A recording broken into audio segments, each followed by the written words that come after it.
first day was actually really nice. The weather was better than I expected. It's just been a lot of walking, which I think is good after being stuck in the plane for so long. It's an amazing experience that we can get to be out here and really in like the systems of government and see that it's not just like one big overarching thing. It's not like one big daunting thing. It's real people and real situations.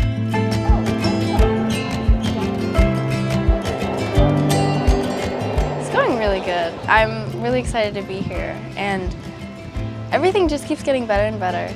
We are touring all the monuments around DC, so we visited the White House, and this is the MLK Memorial, and then we visited a bunch of other ones, but he's really trying to express like the true history about these places and how they were created from slavery and out of slave labor. It's really eye-opening.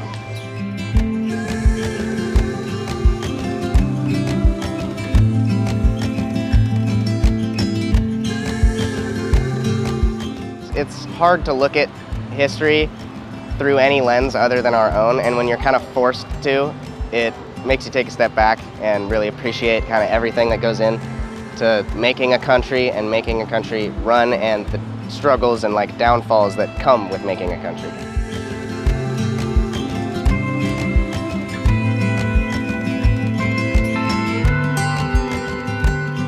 We visited the African American History Museum, which honestly, looking through the exhibits, it's really hard seeing what people have done to other people.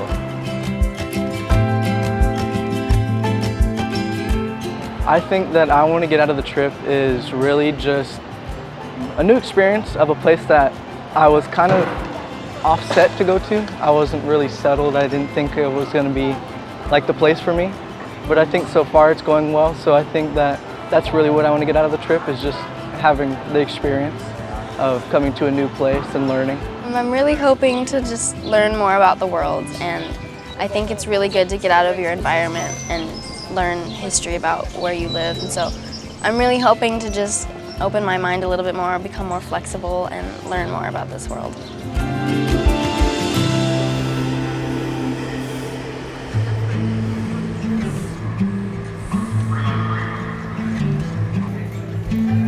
Well, yesterday we had the time to go to the Pentagon, and we got to see most of the Pentagon, and we got to talk on a really nice panel that one of the colonels, I believe, set up for us with a bunch of members of the armed forces, and we got to hear their perspectives and get a more in-depth view of the military.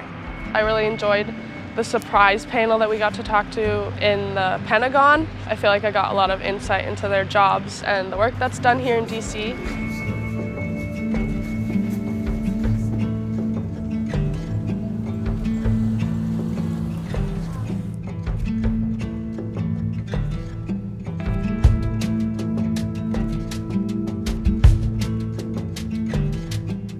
I'm Isaiah, and we are the Mount Madonna School juniors. As a part of our Values and World Thought class, we have prepared questions for you.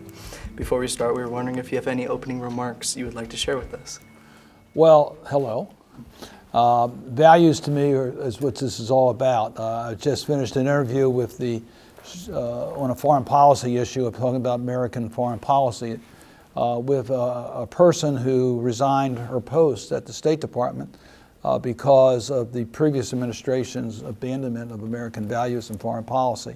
And to me, the critical values are that we all have a responsibility to make this world a better place, and we have a responsibility to help those that are less fortunate. To me, these are the values that have guided my political career. So thank you for being concerned about values. To me, values is absolutely essential, that you understand what life is about, what you're trying to do, what mark do you want to leave. Dr. King said each one of us is here for a purpose, so make it a positive purpose. The interview with Senator Cardin, I really enjoyed it. He gave us a lot of advice, and I took a few good quotes from him. He is someone that I think aligns a lot with Mount Madonna's values. You know, being fair and equal to everybody, and if you work hard, you can do whatever you want, and anything can get done.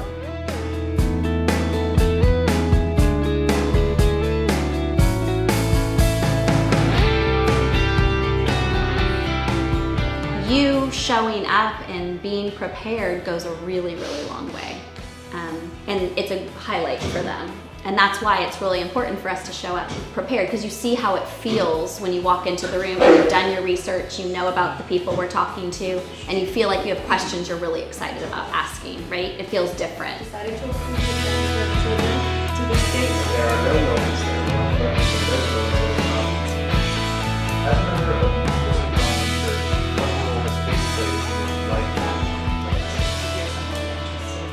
So great job, you all. We also got a head start on tomorrow's interviews, which means we're in pretty good shape. Looking over them, they do need some work. We want to get to a point where you're not reading from the paper. We want to make sure that you're actually familiar enough with your question that you're making eye contact with the person while you're asking it.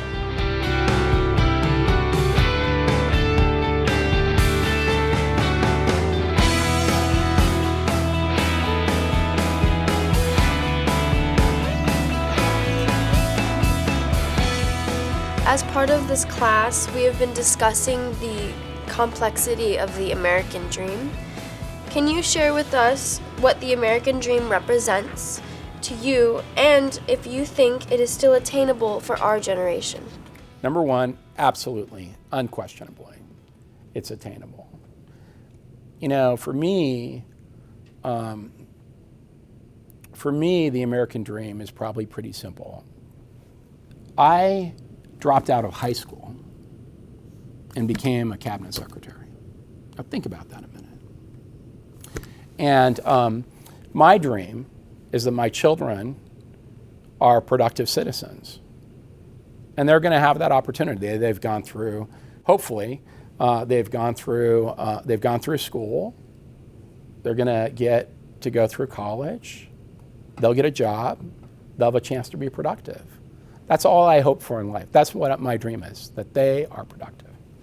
And I've had tons of opportunity based on the confidence to try something different, a commitment to every single job I've had one goal: do that job well. I've had no career plan, none. I've just stumbled from job to job to job as people said, can you do this, please, and that. And so I went to law school. That was my big career plan. But my view has been do every job you can, as good as you can, and work hard. And now the other big secret, and this is really the big secret, and I got lucky in this, is like find the perfect spouse. And I don't know how you do that other than blind luck. But if you do that, everything else works. I want everyone to be able to participate in the American dream. And I think it's alive and well. So our job is to make sure that everyone has that opportunity. And that's been our challenge. It's been our challenge since our nation was formed. And that challenge is still there. And there are major challenges today to everyone having the opportunities to achieve the American dream. I constantly grew up with that American dream very, very present. And seeing them live it, seeing my father work hard, seeing him get additional education, additional master's degrees, when we were little kids, my mom also going back to school. And they lived that American dream, and therefore I think had this very high expectation for us kids that we were gonna do that too. And so it's not just like a pipe dream, but it's something like I saw with my very eyes. And then I guess I also felt like this obligation, like if my parents were able to come here and do this, I have this legacy that I have to fulfill. So it's very personal for me. I think that what has always united us in this country, in the United States, and in this democratic experiment that we've been engaged in for 2 centuries more, is the proposition that we all have the opportunity to pursue our dreams. We all have the opportunity to pursue our ambitions, our fondest expectations, our hopes, and in making every successive generation more likely to benefit by those opportunities as well. That has been a powerful motivator. It is what started this experiment. I'm just excited to see more of the city, interview more people, get more new perspectives. I appreciate learning different views and how people see things.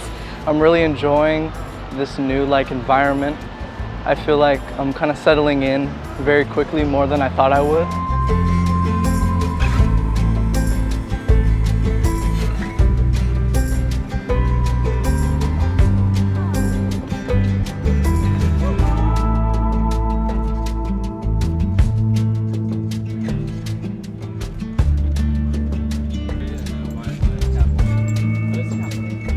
So we stopped not too far over here to watch a press conference on Ukraine and how there was almost 16,000 children that were kidnapped, stolen from their families, orphanages, and just in general. Obviously, I've never really been to a press briefing before, and it was about this topic that I knew a little bit about the subject matter, but I didn't know the extreme side of it, where Russia is basically deporting children of Ukraine and then kind of indoctrinating them and making them lose their sense of Ukraine identity.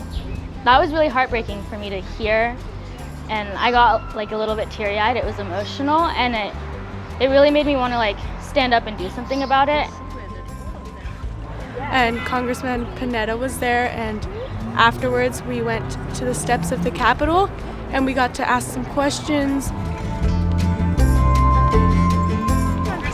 Hello, Mount Madonna. They're all hiding behind me because they're getting shy all of a sudden. Thank you. How are you? Good to see you. Good to see you too. I know you're so busy, but we really appreciate it. We were just talking a little bit about that briefing and what we heard. Oh, you guys were watching that? Yeah. So it was great to sort of understand. It really is a sign of the United States, obviously, making sure that the world knows that this is an absolutely horrendous act of what Vladimir Putin is doing to removing children from Ukraine and bringing them to Russia and literally trying to re-educate them and, like I said, take away their nationality.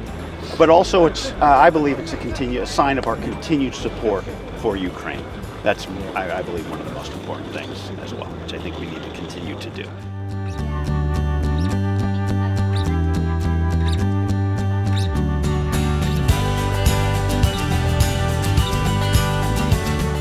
Jimmy Panetta. He was really nice about it, and I'm very happy that we got to ask him a couple questions. Yeah, how does their It's a good question. I mean, look, I think with my daughter. Thank you guys for being out here. It's great. I hope you have a great time. All right, guys. See you later. Thanks for making this happen. But the really great thing is that when we just sort of accept and then go with the flow, I've never gotten to go and hang out in a press briefing before, right? So that was really cool. So this is the kind of thing, it's great when opportunities come to be present. Anya, thank you for thinking on your feet. Cooper, great job, you guys.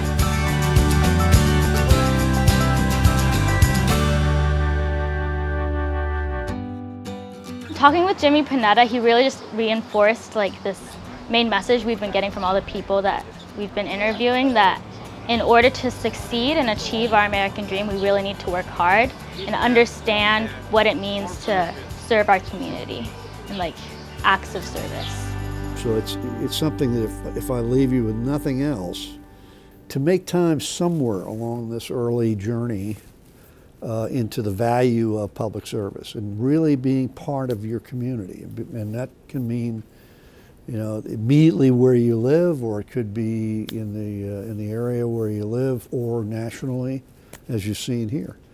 It all really matters. And it's something that, again, takes all of us being willing to accept the responsibility in addition to the benefits of being citizens. Rarely do you hear as much about what the concurrent duty is in that of being responsible as citizens to preserving this unique experiment that we've been into for more than 2 centuries now, that has survived this test of time, but it isn't assured. And it's not something that is absolutely guaranteed all the time. we sometimes kind of lull ourselves into some sense of complacency that we are such an extraordinary nation that it will always be this way. And that is not true by any means. It is something you've got to constantly preserve, and at the very earliest foundations of the Republic itself. The purpose of this trip, I think, is to see civil service and people working in government, but also to develop our values. I now understand why we have this every year and why it's such an important thing to emphasize. I feel like the media and, you know, politics in general, we're dividing and we're creating more hate with each other, and what they're telling us is that we have to build these connections with people in order to make change. You all probably know my passion is the arts and social change, positive social impact through the arts. And a lot of people have a lot of different views on it. Some say music is a universal language. I see it a little differently. We can talk about that. But ultimately, the reason I know in my bones that the arts can make the world a better place is because I see the arts as being a gateway and a tool for something that's even more powerful than the arts, and that is our imagination. And when you can close your eyes and imagine a better world, imagine a world with innovation that we have not yet seen, the way perhaps folks that looked at the internet or Benjamin Franklin or any of the great innovators looked at an invention. When you can imagine something new, then you can see something to strive for. I loved her interview. Carla is an opera singer, and she created this foundation to integrate and express cultural identity through music and arts. She has done so much for the arts community, and you know, everything that she has done with her life is everything that I want to do personally. She really had a fountain of experience that a lot of us as creatives in the class could really draw from. It's incredible talking and being in the same room with someone like that. You all are under enormous pressure right now to accomplish things. Doesn't matter what field you want to go in. It could be politics or business or media. Maybe you're an artist. You know, maybe you want to be a public school teacher, or just kind of blaze your own path and do something that's far outside what your family expects. You know, and my best advice to you right now is that you have so much time to figure it out. So much time.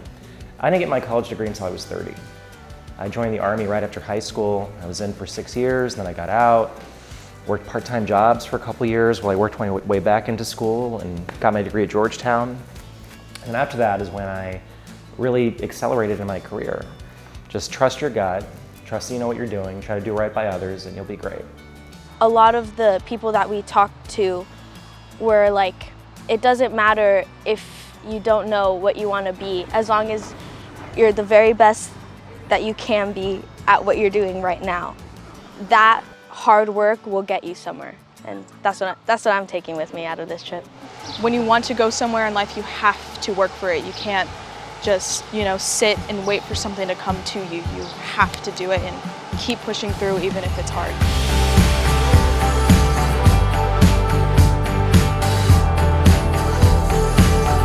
Just going in with an open mind and seeing what I could find out, and from each person I learned something that I didn't expect to learn. When I was little, I wanted to be a journalist, and so this experience, I was like, oh my God, I'm getting to live little me's dream of like interviewing all these people. And I'm actually really sad that we're leaving because I don't know if I'll ever get the same type of experience again.